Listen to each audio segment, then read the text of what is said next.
So I'm 35 and I am 2 years sober. And I'm just now realizing all the things that I have missed out on in growth in myself. And it was all these things that I was hiding from whenever I was drinking or whenever I was smoking or whenever I was dabbling in whatever the fuck I was dabbling in.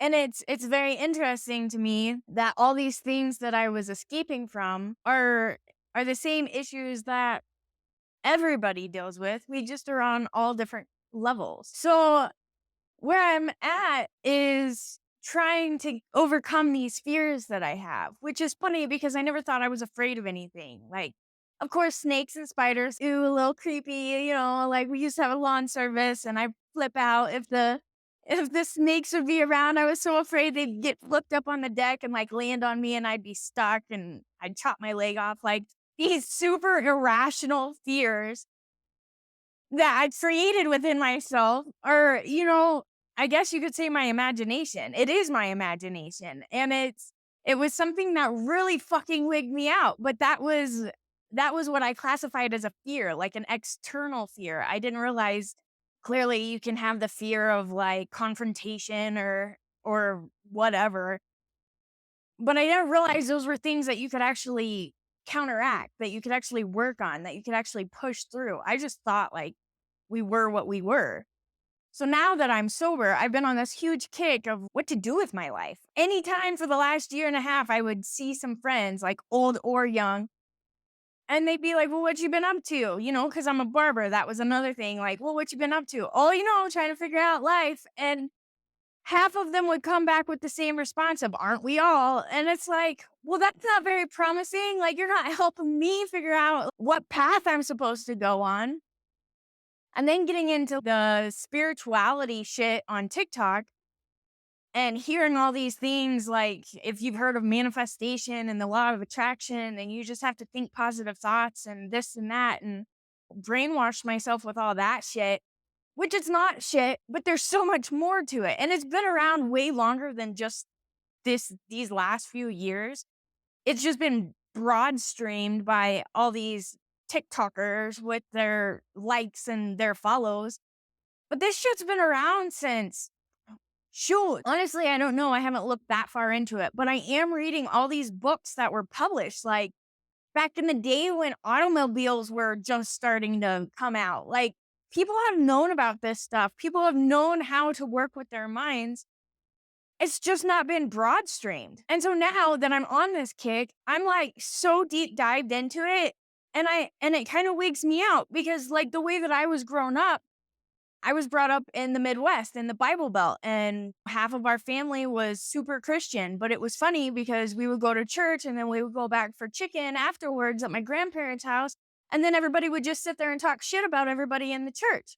So it's like, okay, you have to mind your P's and Q's because these are the most fucking judgmental motherfuckers out there, right? Like, oh, I left and went down to Florida, got tattoos, came back with blue hair, and I was like, oh my God, the looks that I got, and everybody knew that that I was from out of town. And it was just funny because just the way that the mindsets of people that don't ever leave one space compared to those that kind of come from all over the place. I was in Daytona, so you got everybody from up the coast and whatever.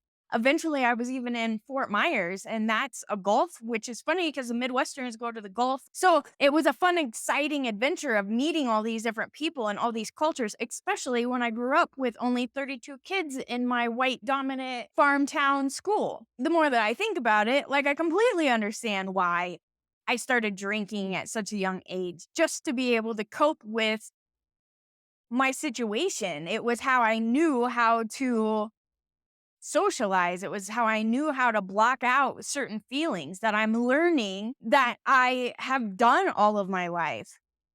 And so that's where this journey has been very interesting to me. Just in all the stuff that I could have been working on all these years, but I had no idea because I literally thought, like, this is it. This was life. So this is just going to be a long series of everything that I'm learning. And I hope that along the way, it enlightens you to maybe understand something that you may not have known about yourself. This whole self development, this whole spirituality, this whole mindset growth is actually a very interesting adventure if you're open to it.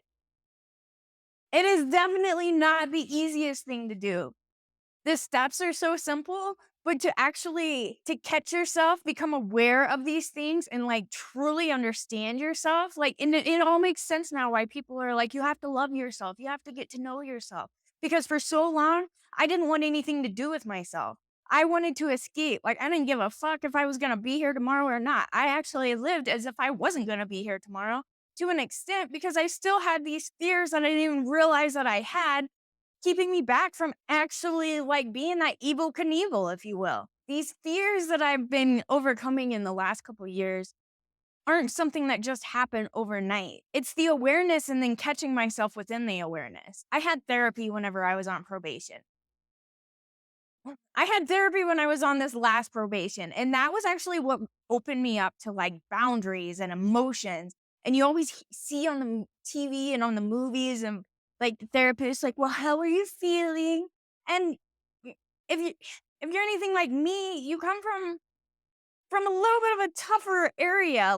I always associate more with the hardcore people because I don't deal very well with the whole touchy-feely, emotion-y, let's cry on each other's shoulder shit. Like, I couldn't cry up until maybe I was in my 20s. And then once I allowed myself to cry, it was a nice release, but it's still not like I wanna be around all these people who are just gonna hug each other and cry.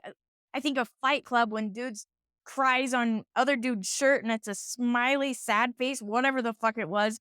Like, I'm not that's not that's not where I wanna go with this.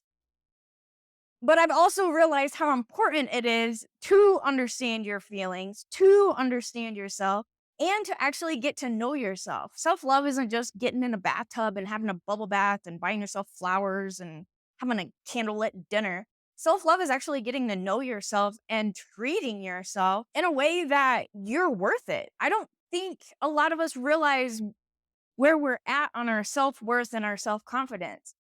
We put up these walls, we put up these fronts, and we just go about our lives with almost in a defense mode. It's like driving. You don't drive in offense, you're always on defense. You got to always be aware of other people around you. And then you got to if you want to take care of yourself, like you got to then play defense and like meander around the crazies on the road. I mean, and that's pretty much the same with life.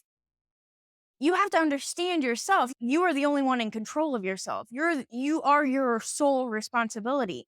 So whenever we do these bursts of anger or have these crazy ideas and do these things because maybe we're influenced by someone else or manipulated by someone else, it really makes a big difference to understand where you sit with that, where you are within yourself so you don't get taken advantage of, so that you're not in a position where you could have completely prevented that whole outcome if you would have just taken a step back and thought about it for a second. Now, I'm not here to say or tell you what to do. I fucking hate to be told what to do.